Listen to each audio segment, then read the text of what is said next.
को powered by Vimal. Vimal बोलो जुबा केसरी. राष्ट्रवादी काँग्रेस पक्षाचे आमदार अमोल मिटकरी आपल्यासोबत आहेत. अमोलजी, आता तुम्ही थोड्या वेळापूर्वी वक्तव्य केलं की समसमान वाटप जे आहे ते जागांचं महायुतीमध्ये केलं जावं अशी तुमची मागणी आहे. खरं तर अनेक महायुतीतल्या नेत्यांनी तुमच्यावरती प्रत्यक्षपणे जहरी टीका केलेली. जहरी टीका करणाऱ्यांनाही मला उत्तर देता येतं. त्यांना माझ्यावर टीका करण्याचा अधिकार नाही जर ते महायुती एक संघ मानत असतील तर. पण जर मला थोडी बोलायला मोकळीक देत असाल तर मी तुमच्या चॅनलसमोर स्पष्टपणे सांगतो, महायुतीमधला एक घटक म्हणून राष्ट्रवादी काँग्रेस पक्षाची जागा आहे, मान्य करता. अजितदादासारखं खमकं नेतृत्व त्या पक्षाला आहे. आणि जर मी माझी भावना माझ्या वाढदिवसाला व्यक्त केली असेल की 90 ते 100 जागा आम्ही लढलो पाहिजे, तर माझं चुकलं काय? तुम्ही थेट माझी अवकात काढणार. आणि याचा शेतकऱ्याची अवलाद आहे याचा अर्थ मी शांत राहतो असं पण नाही. फक्त मी महायुतीच्या आमच्या तिन्ही नेत्यांचा सन्मान ठेवतो. मी स्वतः बावनकुळे साहेबांशी बोललो होतो की तुम्ही सुद्धा तुमच्या काही लोकांना आवर घाला. प्रवीण दरेकर साहेब हे माझ्यासाठी वरिष्ठ आहेत, ज्येष्ठ आहेत, त्याबद्दल दुमत नाही. पण जर ते अवकात काढत असतील, लायकी नाही, त्याची बोलायची लायकी नाही, पात्रता नाही, तर हे काय आता मी काय खपून घेणार नाही. माझी फक्त मागणी एवढी आहे. माझा प्रश्न आहे की जर 100-90 जागा लढलो तर आम्ही पुढं चांगल्या पद्धतीनं, आम्हाला माहीत आहे आम्ही चांगल्या पद्धतीने महाराष्ट्रामध्ये जिंकून येऊ शकतो. त्याच्यामुळे आमची विनंती आहे. आणि वाढदिवसाला एखाद्या कार्यकर्त्यांनी जर अपेक्षा व्यक्त केली असेल तर जहरी टीका करण्याच्या पोटात पोटशूळ उठण्याचं कारण काय?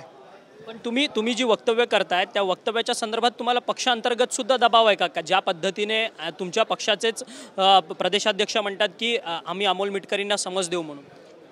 प्रदेशाध्यक्ष तटकरे साहेबांनी स्वतः मला फोन करून सूचना केली की यानंतर महायुतीमध्ये बिघाड होणार नाही किंवा महायुतीमध्ये संभ्रम पडणार नाही किंवा महायुतीमध्ये वितुष्ट निर्माण होईल असं कुठलंही वक्तव्य करायचं नाही. मी त्यांना म्हटलं, साहेब मी तुमच्या सर्व शब्दांचं पालन करतो, पण तुम्ही महायुतीच्या दुसऱ्या नेत्यांना पण आवरा. ते होत नाही तर दुसऱ्या दिवशी चंद्रकांत दादांचं वक्तव्य आलं की मी पालकमंत्री असताना अंमली पदार्थ चालत नव्हते. ते होत नाही तर दरेकर साहेबांचं वक्तव्य आलं. म्हणजे तुम्ही तुमच्या नेत्यांना आवर घालणार आहात की नाही? म्हणून मी तटकरे साहेबांना विनंती केली की मी शांत राहतो, वाटत असेल तर मी याच्यानंतर कधी बोलणार नाही. पण जर अजितदादांवर आणि राष्ट्रवादी काँग्रेस पक्षावर जर कोणीही बोलायचा प्रयत्न केला त्याला तोडीस तोड आम्ही उत्तर देऊ. नेत्यांचे आदेश हे शिरसावंद्यच असतात. मला पक्षांनी बंधनं जरी घातली असेल पण माझी भूमिका आहे महाराष्ट्रामध्ये राष्ट्रवादी काँग्रेस पक्षांनी 80 ते 90 जागा लढल्या पाहिजे. तुम्ही पक्षामध्ये खुश आहात का? ज्या पद्धतीने महाविकास आघाडीमध्ये वितुष्ट पाहायला मिळतात, प्रत्येकजण स्वतःचा उमेदवारीचा आकडा जो आहे तो जाहीर करताना पाहायला मिळतोय, मग संतोष आहे का या सगळ्या गोष्टीमध्ये? महाविकास आघाडीने मुख्यमंत्री पदाचा चेहरा न देता एक स्ट्रॅटेजी ठरवलेली आहे की काँग्रेस किती जागा लढणार, शिवसेना किती जागा लढणार.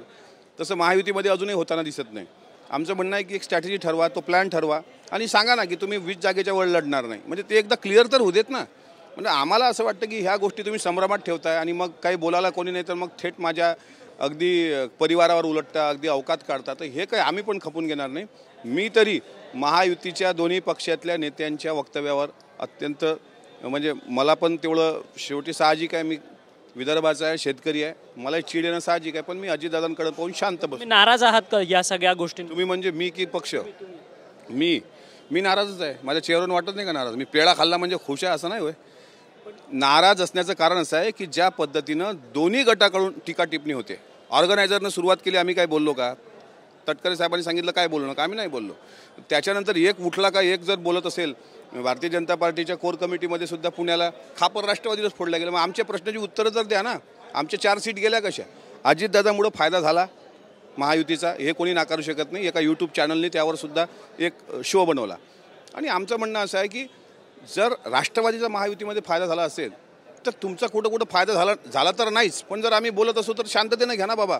तुम्ही येऊन जाऊन खापर फोडत असाल, येऊन जाऊन टार्गेट करत असाल तर ते मी तर काही सहन नाही करणार. तुम्हाला सचिन अहिरांनी पेढा भरवला, खरं तर विजय त्यांचा झालाय, परंतु तुम्ही सत्ताधारी म्हणून तुम्हाला त्यांनी पेढा भरवलाय आणि तुमची लाईन पण आता वेगळी होते. तुम्ही नाराज आहे म्हणतात, तर तुम्ही जॉईन होणार का विरोधात? जोपर्यंत राष्ट्रवादी काँग्रेस पक्ष अभेद्य आहे तोपर्यंत माझ्यासारखा कार्यकर्ता कुठेही जाण्याचा विचारच करू शकत नाही. त्यात अजितदादांसारखं राजकीय पालकत्व मला मिळालं आहे. त्याच्यामुळे आला प्रश्न पेढा भरण्याचा, तर पेढा भरवणं ही राजकीय संस्कृती आहे आपली. काल बघा तुम्ही, सुप्रियाताईंनी खासदारकीची शपथ घेतल्यानंतर त्यांनी मोठे असलेले ओम मंगल बिर्ला यांचं दर्शन घेतलं. हे महाराष्ट्राची संस्कृती आहे. तशी त्यांनी त्यांच्या विजयात मी पण सहभागी झालो पाहिजे. आता उद्या विधानसभेला जास्त जागा आल्या आमच्या, तर सचिन अहिर साहेबांना मी पण पेढे भरवेल. धन्यवाद, तुम्ही आमच्याशी बातचीत केली. हे होते अमोल मिटकरी, पक्षात मी नाराज आहे, परंतु महायुतीमध्ये जे दोन्ही पक्ष सातत्याने वक्तव्य करतात त्या सगळ्या संदर्भातची माझी उघडपणे नाराजी आहे आणि माझी जर कुणी खालच्या पातळीवर टीका करत असेल तर मीही एक शेतकरी पुत्र आहे आणि त्यामुळे मी जशास तसं प्रत्युत्तर देखील देईल त्यांना, असं जे मत आहे ते अमोल मिटकर यांनी आपल्याशी बोलताना व्यक्त केलं. व्हिडिओ जर्नलिस्ट रोहनसह अक्षय मंगणे, TV9 मराठी, मुंबई. को पावर्ड बाय विमल. विमल बोलो जुबा केसरी.